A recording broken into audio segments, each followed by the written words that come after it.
안녕하세요. 오늘 딥다이브에서는 당신이 보내주신 그 성경 자료들 있죠. 요한복음, 창세기, 또 계시록 같은 것들. 이걸 가지고 좀 깊게 파볼까 합니다. 네. 주제는 이거예요. 세상이 왜 당신 같은 믿는 사람들을 미워한다고 하는지, 그리고 그 과정에서 보혜사, 성령님의 역할은 뭔지, 또 그 이면에 숨겨진 어떤 영적인 전쟁, 뭐 그런 그림은 어떻게 되는 건지, 이게 이번 미션입니다. 네, 흥미로운 주제네요. 자, 그럼 한번 풀어가 보죠. 어디서부터 시작할까요? 역시 요한복음 15장이 딱 핵심 같아요. 세상에 속하지 않고 선택받았기 때문에 미움을 받는다. 이 구절 말이죠. 맞아요. 그 15장 19절부터 21절 보면 명확하게 나오죠. 세상은 자기 걸 사랑하는데 당신은 세상에서 이제 택함 받았으니까 세상이 미워한다. 뭐 이런 논리죠. 그렇죠. 종이 주인보다 크지 못하다. 이것처럼. 네, 예수님 자신도 핍박받았으니까 당신도 그럴 거다. 그런데 그 이유를 더 파고들면 사람들이 왜 그러느냐? 결국 하나님 아버지를 알지 못하기 때문이다. 딱 이렇게 지적하고 있죠. 아, 하나님을 몰라서 미워한다. 그 지점에서 요한복음 16장으로 넘어가면 갑자기 예수님이 내가 가는 게 너희한테 유익하다. 이런 말씀을 하세요. 이게 좀 처음엔 엥? 싶거든요. 네, 그쵸. 좀 의외죠. 왜냐하면 그래야 보혜사가 오실 수 있다. 이렇게 설명을 하시니까요. 이 보혜사, 그러니까 성령님이 오셔서 정확히 뭘 하시는 건가요? 자료에서는 책망 이런 단어를 쓰던데요. 네, 그 책망이라는 표현이 중요해요.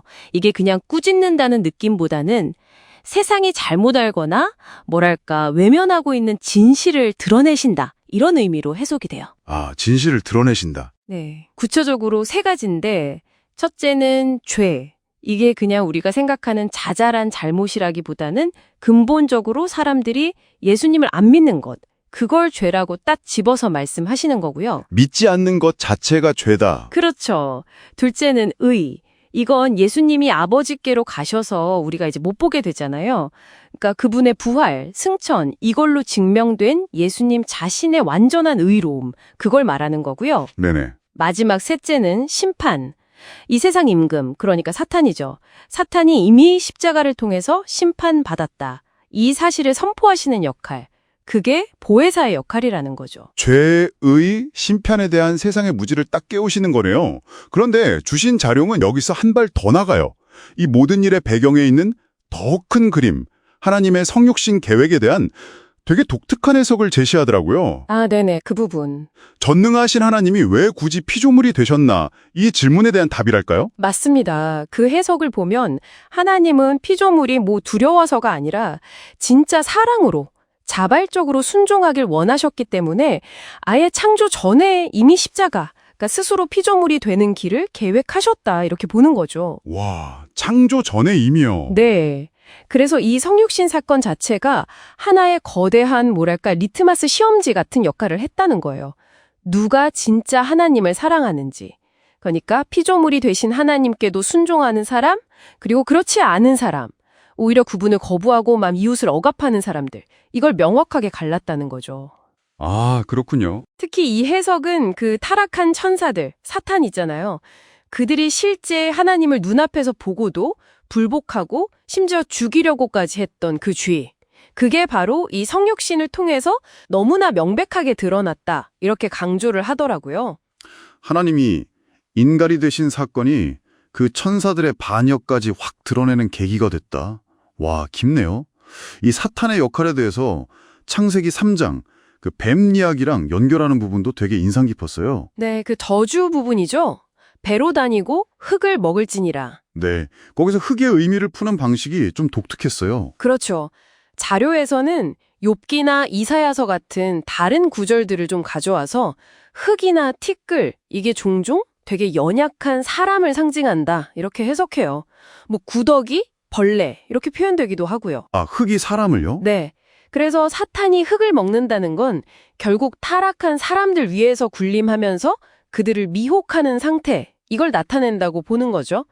더 나아가서 계시록 12장을 보면 이 사탄이 하늘에서 쫓겨난 후에도 밤낮으로 신자들을 하나님 앞에서 막 고발해요.